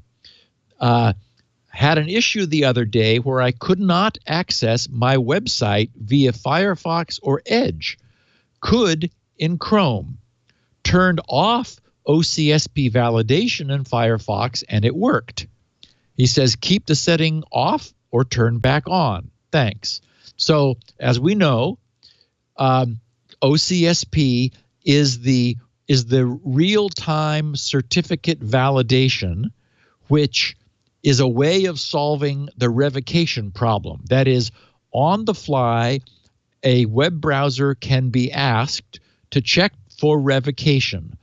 One of the problems is that most websites or web browsers have defaulted to defaulting open. That is, if an OCSP server does not respond, then they'll just say, oh, well, at least we don't know that the certificate we're being asked to trust has been revoked. We don't have an answer one way or the other, because the certificate itself provides the URL for the browser to use to check on its real-time revocation status. So to answer Johan's question, certainly running with it enabled as he had it in Firefox is more secure. There is the problem that OCSP servers are sometimes not up. So if you fail closed, that is, failed to not trust a certificate that you haven't been able to affirmatively verify is still valid, then you're going to have this problem for some sites. I would say if it's not too much trouble, turn it off to go somewhere that you trust. Be very careful if you turned it off to go somewhere that you really are there. Because, this would be exactly the attack scenario, right? Is that there would be no CSP support for that cert, and it would have been revoked. And so somehow a bad guy would be blocking your access to it in order that you didn't know that it was broken. So be very careful while you're there. And once you're done, turn it back on again. OCSP is much more robust today than it was 10 years ago. It's only going to get better moving forward. And I think ultimately we're going to get to a point where we can trust it. Stapling is what we really want. Stapling is the right solution. I went over to GRC just recently and noted I went over to SSL Labs and looked at GRC relative to Cipher Suite support, and I smiled when I saw that the server I'm using supports OCSP stapling and it's in use.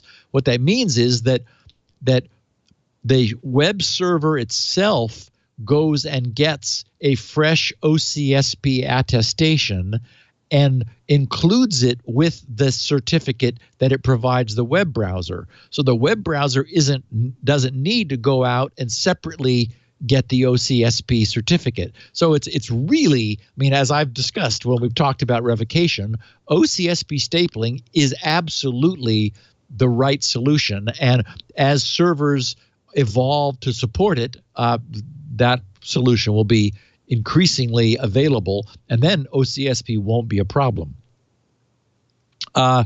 Also, Timo Grun tweeted on Bloomberg and Supermicro. He says, why put the chips on the boards where they can be found? Modern motherboards have so many layers and the chips are so small, you could easily sandwich them into the board. Good luck finding that. And as a matter of fact, that was noted in the article. There was some comment among experts who noted that with motherboards being multi-layer, you absolutely could actually bind the chip into the layers of the motherboard, because the chip itself is vanishingly small. It's the packaging which supports the pinouts on the chip, which gives it any substantial size. And even then, as we know, that's not much. So I just wanted to acknowledge that was something that was mentioned in the Bloomberg article that I failed to mention in last week's podcast. Someone tweeting as the Sultan of Saki, whose actual name he signed off, Josh Fenton. He said, "Hi, Steve. A friend recently asked me how they should go about selling some used hard drives on eBay. I explained to him the importance of wiping them, and as I was doing so, I started thinking about how drives can swap out bad sectors for spares. It occurred to me that it is possible that if the drive was ever used unencrypted, that any data in sectors that had been swapped out would therefore be completely inaccessible to the OS or application layers, thus making it possible to wipe the data they contain. If my analysis of this issue is correct, then this is yet another reason for users to always ensure that they encrypt their drives immediately upon installation, and in no case should they copy data to the drive until the encryption is complete. Do you think my thinking is reasonable here, or am I missing something? Thanks, Josh." And no, you are correct, Josh. And this, of course, applies equally to thumb drives and SSDs also, which have the ability to maintain a reserve pool of storage space and swap it out. There is in the latest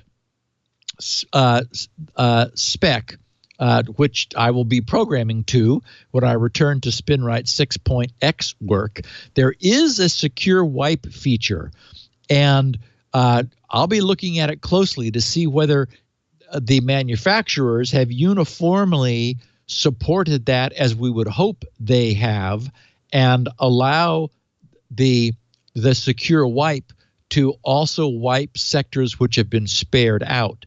In which case, that might be like I've talked about how I intend to produce a product called Beyond Recall, which will itself take responsibility for doing an extremely fast but also secure wipe, and it may incorporate the secure wipe feature as an option, depending upon what we learn about that when we look more closely.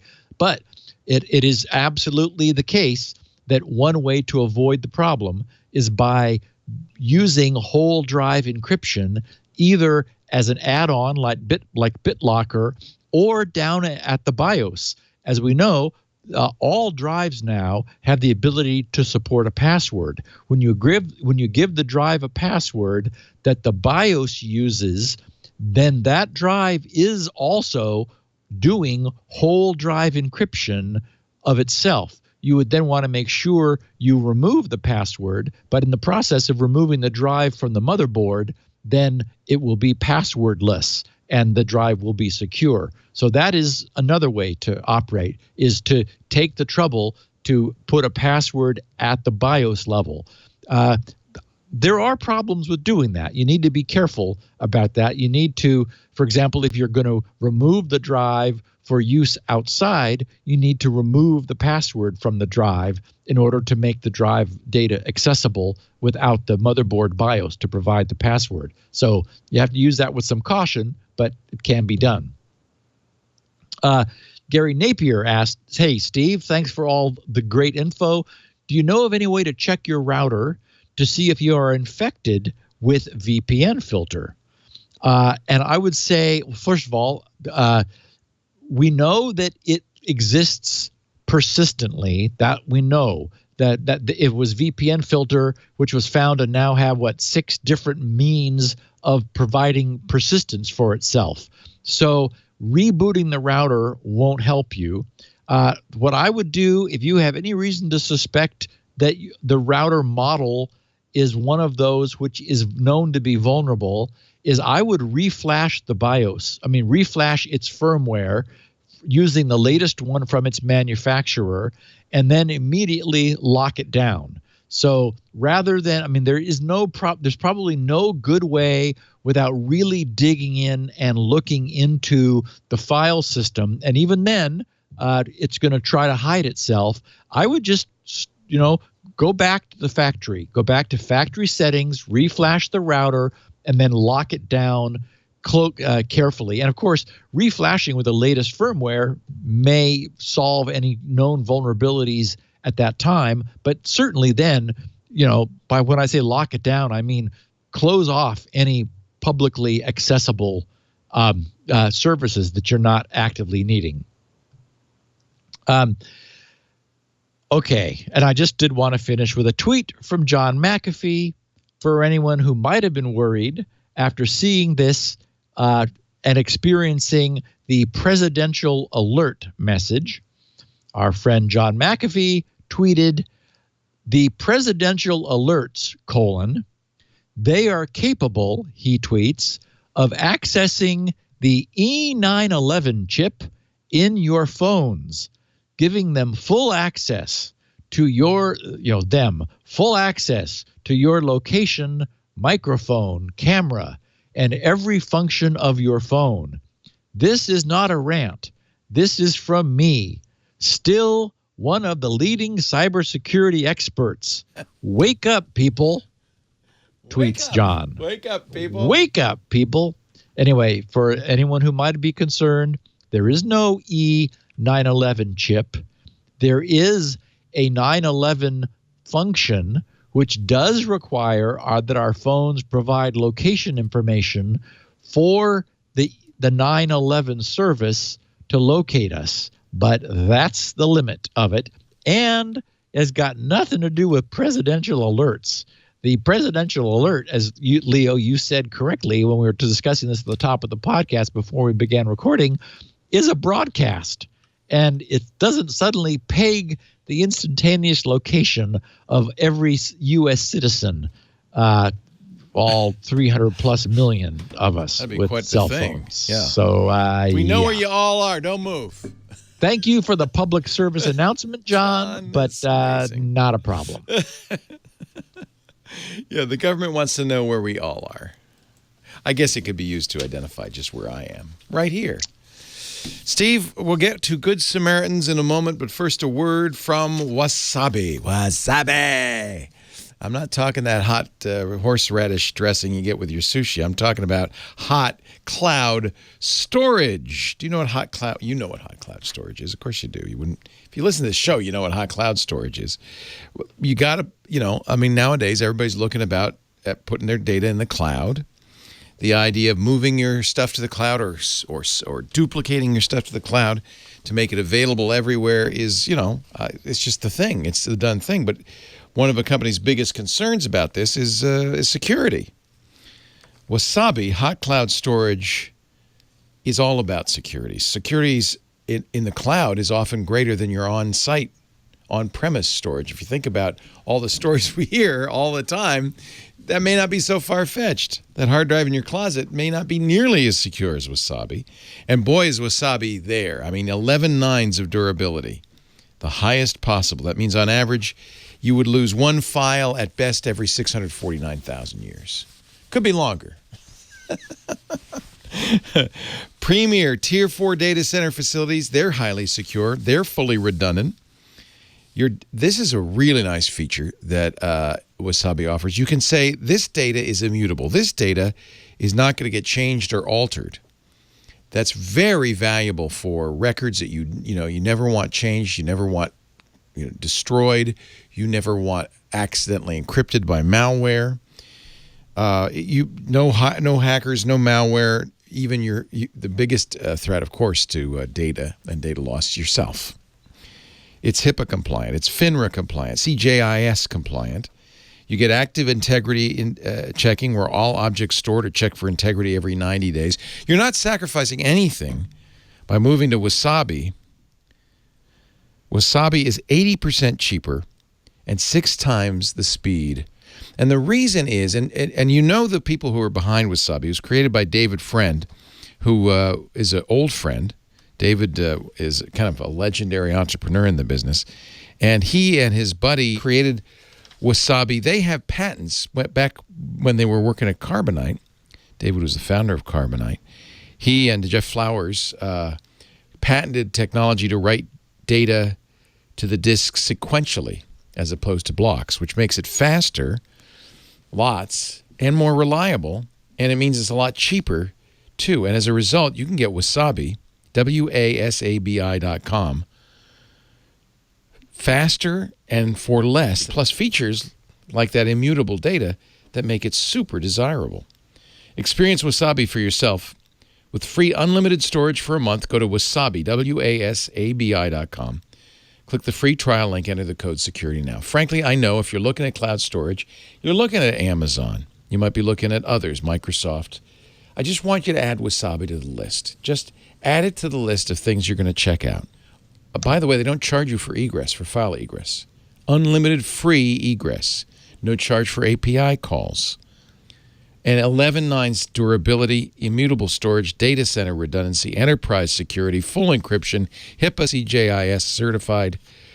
Oh, and it's completely compatible with S3. It supports the S3 API. Full support.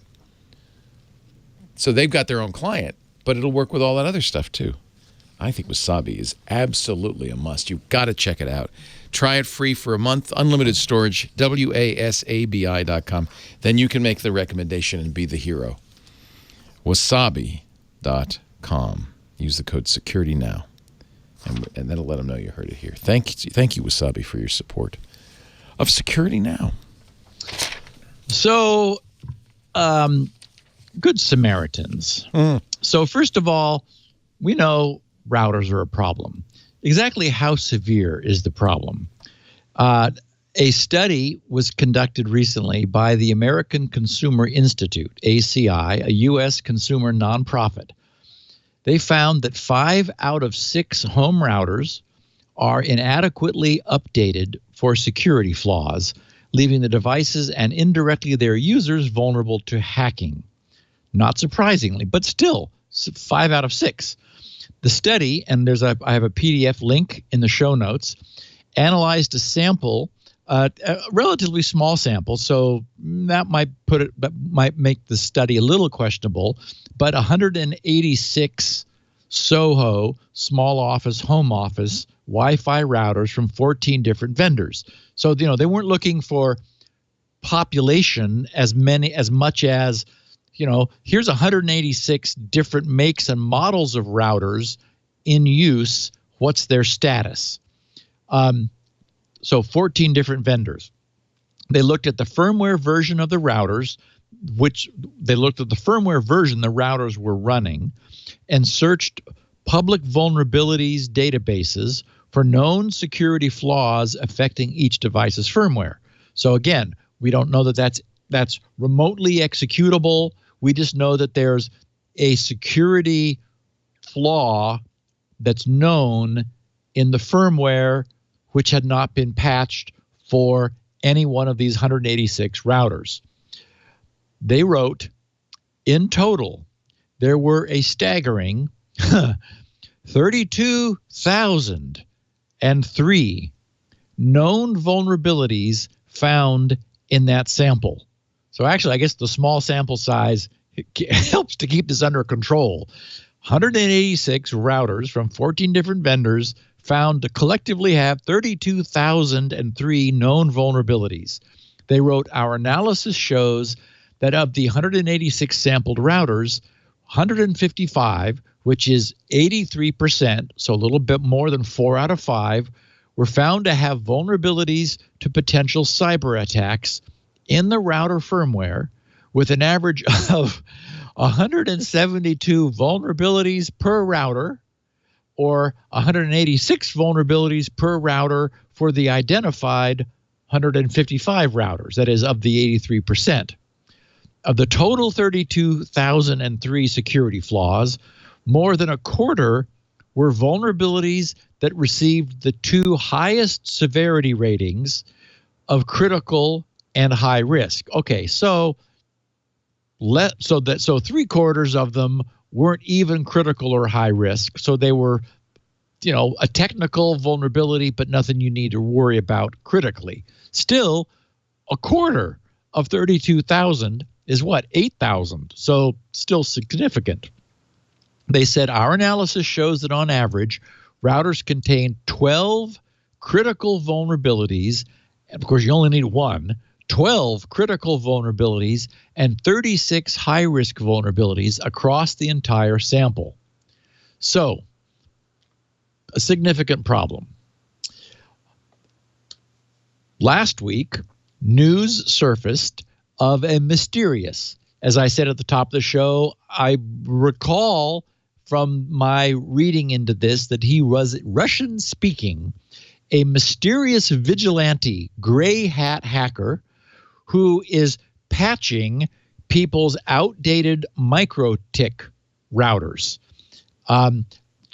From what I read, he is not performing a remote firmware update, which, okay, well, he's not. Whether we think that would be better or not is up in the air. So, as I also mentioned, I've noted that my advice has raised some controversy. That is, my advice being any device which a naive user can use that creates an exposure for them and even for others, for example, in its use as a botnet host, which is creating massive floods which are increasingly difficult to deal with, should have manufacturing managed automatic update somehow. People have pushed back saying, wait a minute, I hate the idea of my router updating itself. So, okay, I get that. I understand that. So how about when you use the router the first time, you are asked if you want automatic updates, or you're told that unless you turn it off, they are on. I think that's the right way. I think it needs to default to maintaining itself, to phoning home, checking for an update. Now, maybe it only notifies rather than performs the update autonomously. That would be, again, another option, a back step, if it's something that can notify. A light bulb can't notify unless it refuses to turn on or flickers or does something. But then the typical user is going to have no idea what's going on. On the other hand, a light bulb probably can't actually have firmware updates. But, hubs that run IoT devices, or certainly our routers, can. And so they could, for example, redirect their user to a notification page saying there is a known high risk vulnerability in this version of the router's firmware. Sorry about that. Please update the firmware. Press this button to do so. So again, there are many compromises that can be made. I obviously have no problem with having a sophisticated user turning those things off. And as we've discussed in the case of MikroTik over the last few months, MikroTik kind of has options for allowing the router to be profiled, but even the least sophisticated profile doesn't protect the user who says, I don't know what I'm doing, so I'm choosing this profile. Even that isn't configured by default to protect them. So these defaults have to change. And it is entirely because of the default settings that MikroTik is in the trouble that it is today.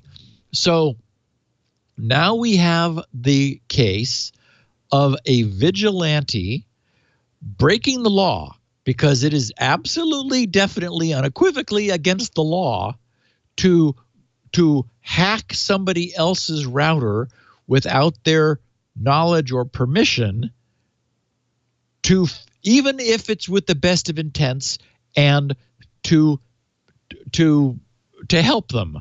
And note also that that what this guy is doing is, as I understand it, not updating firmware, but bringing their firewall to bear, closing ports which are open. But it's possible that in some cases those are open deliberately. That is, unfortunately, they are open by default. They should absolutely not be open by default.